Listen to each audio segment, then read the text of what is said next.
At this point, Orion Telescopes has whittled down the potential projects which they can invest in using the capital they freed up by outsourcing production of Part 100A to 3 potential projects, B, D, and F.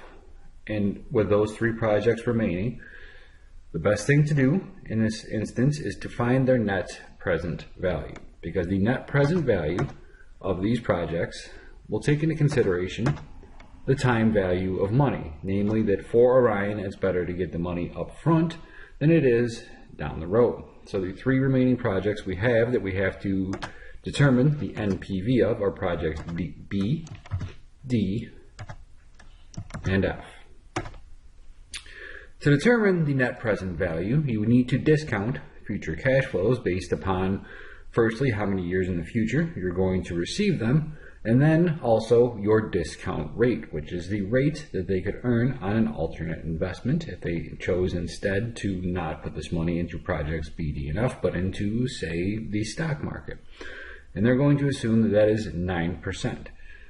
So for this, if you wanted to do this the old-fashioned way, you would use those good old time value of money tables. But your project is in Excel, and Excel has a built-in function to determine the net present value of each of your potential projects. Before we get to that, let's fill in the initial investment and respective annual cash inflows from our 3 projects that remain for consideration.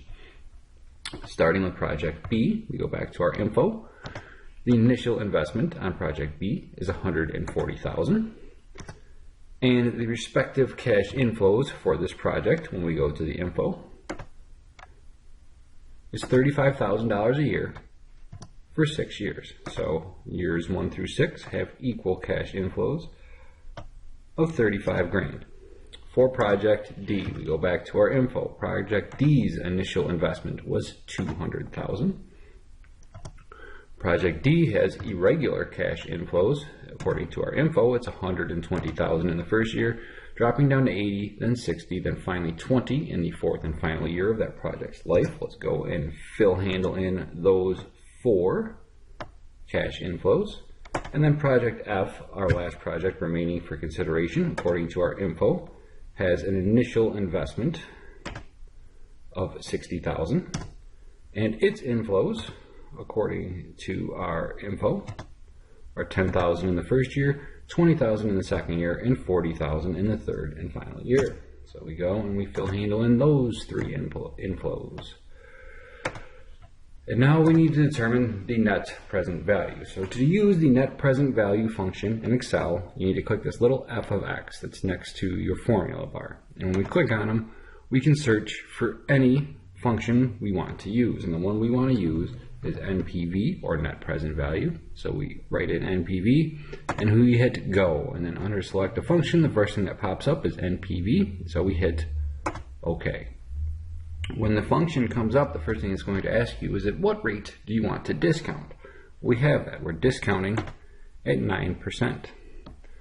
And then the values that we have in here are the subsequent cash inflows we're going to have for each year of the project's life, and you have to make sure that you put them in chronological order. So the first inflow, value 1, is going to be that $35,000 inflow we have in year 1.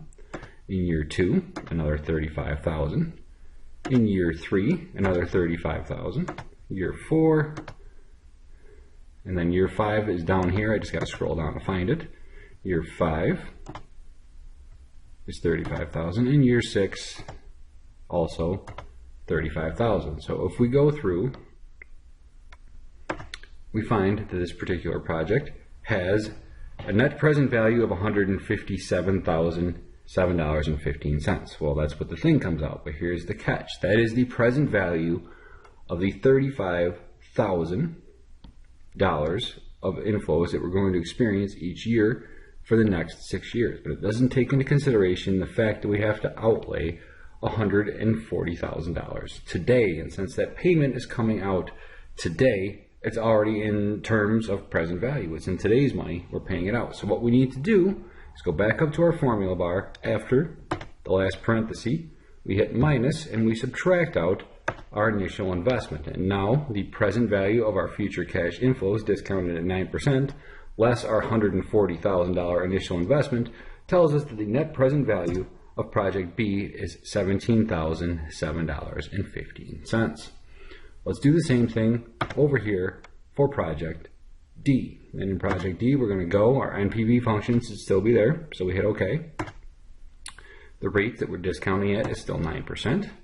The first inflow from this is 120 grand, followed by the second one of 80,000, 60,000, and the last info in the fourth year is that 20,000. We're going to go and we're going to hit OK. And the present value of the cash inflows, just that, is going to be $237,925.66. Let's go back up to our formula bar and subtract out our initial investment of $200,000. And that means that after we consider the cash inflows we're going to receive in the future, the discount rate, and our initial investment today of 200 grand, the net present value of project D is $37,925.66. And then we move on to our last project, which is still in consideration, which is project F. And we go to f of x again to insert a function. We're going to use the NPV function, doing the same thing that we've done for the prior two projects. The discounted rate is 9%. The amount of inflows in year one is going to be 10,000, down to 20,000 for year two, and 40,000 for year three. So we go through and we see that the present value of those future cash inflows is $56,895.25, but we're looking for the net present value, taking into consideration how much we have to outlay today. And if we want to undertake project F, we have to spend $60,000 today to do so. So we're going to spend $60,000 to acquire cash inflows of less than $60,000 when they're discounted by that 9%. The net present value of project F is negative $3,104.75. So what projects should this particular company, Orion Telescopes, undertake? Well, firstly, what do we have to work with? We have $200,000 in capital that we freed up by outsourcing the production of part 100A. How could we spend $200,000? Well, we have two options here. We have project D, which would cost us $200,000, or we can undertake projects B and F. And the answer here is pretty straightforward and simple. Project F has a negative net present value. Project F is going to lose us money if we undertake it, which we have no interest in losing money. So project F is removed from consideration. And now our choice is, do we want to undertake project D and get discounted for the time value of money, $37,925 in increased profits over the next 4 years? Or do we want to undertake project B and only get $17,007.15? And the answer is project D all day long. It is the most profitable project we have. So Orion's only viable option is to use the $200,000 in freed up capital to undertake project D. Project F has a negative NPV and should be removed from consideration. Project B, while profitable, is not as profitable as project D, and undertaking project B will not maximize Orion's future operating income. And that is how you navigate your way through comprehensive assignment number 3. The best of luck to you all.